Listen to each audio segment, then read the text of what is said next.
अस्सलामुअलैकुम, welcome to human talk. आज हम 9th क्लास फिजिक्स का बहुत इंपॉर्टेंट टॉपिक स्टार्ट करने जा रहे हैं, जो कि है न्यूटन्स लॉ ऑफ मोशन। आज की क्लास में हम फर्स्ट लॉ ऑफ मोशन को डिस्कस करेंगे। तो बच्चों, क्या कभी आपने गौर किया है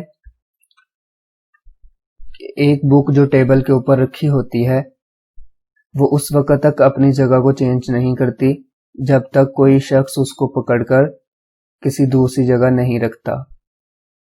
इसी तरह अगर हम एक बॉल को एक प्लेन सरफेस को ऊपर रोल करें तो वो रोल करती रहती है और बहुत दूर जाके रुक जाती है।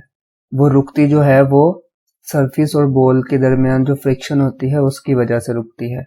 अगर वो फ्रिक्शन नहीं होगी तो ये बॉल हमेशा इसी तरह रोल करती रहती है। जी हाँ, बिल्कुल, यही है Newton first law of motion कि अगर कोई चीज रेस्ट में है तो वो रेस्ट में रहेगी और अगर मूव कर रही है तो वो मूव करती रहती है। तो चलिए इसकी डेफिनेशन को देखते हैं। Newton's first law of motion states that a body continues it's state of rest, कि एक बॉडी अपनी स्टेट ऑफ रेस्ट को जारी रखती है, और of uniform motion in a straight line, और अपनी यूनिफॉर्म मोशन जो कि स्ट्रेट लाइन में हो उसको जारी रखती है। प्रोवाइडेड, बशर्ते ये कि no net force acts on it, कि कोई भी नेट फोर्स इसके ऊपर अमल नहीं करे। अगर ये नेट फोर्स अमल करेगी तो वो अपनी रेस्ट की पोजीशन को भी चेंज कर सकती है और uniform motion in a straight line को भी चेंज करती है। तो जब तक किसी बॉडी के ऊपर नेट फोर्स नहीं लगती वो अपनी स्टेट ऑफ रेस्ट और uniform motion in a straight line को जारी रखती है। अब हम देखते हैं कि नेट फोर्स क्या होती है।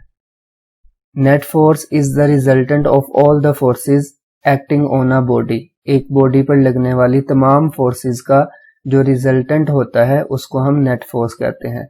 मिसाल के तौर पर अगर आप इस बॉडी के ऊपर गौर करें तो इसके ऊपर दो फोर्सेस लग रही हैं, एक राइट साइड को और दूसरी लेफ्ट साइड को। अगर राइट साइड वाली 5 न्यूटन है और लेफ्ट साइड वाली भी 5 न्यूटन है तो अगर हम इनका रिजल्टेंट लेंगे तो वो आएगा 0। उसकी वजह ये है कि ये इस साइड को लग रही है और ये लेफ्ट साइड को लग रही है, तो 5 - 5 = 0 हो जाएगा। इसी तरह अगर इस तरफ 7 न्यूटन फोर्स लग रही है और इस तरफ 5 न्यूटन फोर्स लग रही है तो इस केस में जो नेट फोर्स होगी वो 2 न्यूटन होगी, जो कि आएगी 7 - 5 newton which is equal to 2 newton. Net force वो फोर्स होती है जो किसी बॉडी पर लगने वाली फोर्सेस का रिजल्टेंट होती है। अब हम Newton's first law of motion को थोड़ा सा एक्सप्लेन करते हैं। First law of motion deals with bodies which are either at rest और moving with uniform speed in a straight line. जैसा कि हमने इसकी स्टेटमेंट में देखा कि फर्स्ट लॉ ऑफ मोशन जो है वो बॉडीज एट रेस्ट और मूविंग विद यूनिफॉर्म स्पीड्स के साथ ही डील करता है। According to Newton's first law of motion, a body at rest remains at rest provided no net force acts on it. Newton's first law of motion के दो parts हैं। पहले part में वो बॉडीज एट रेस्ट की बात करते हैं और दूसरे पार्ट में बॉडीज एट मोशन की बात करते हैं।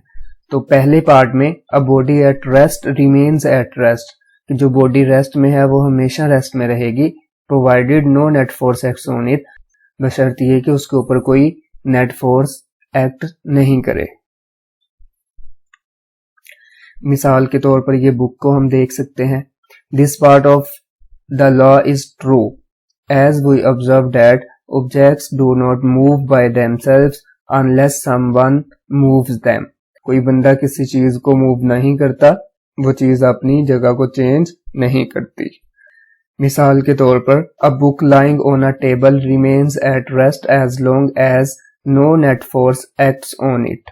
टेबल के ऊपर रखी हुई बुक उस वक्त तक टेबल के ऊपर पड़ी रहती है जब तक कोई उसको मूव नहीं करता।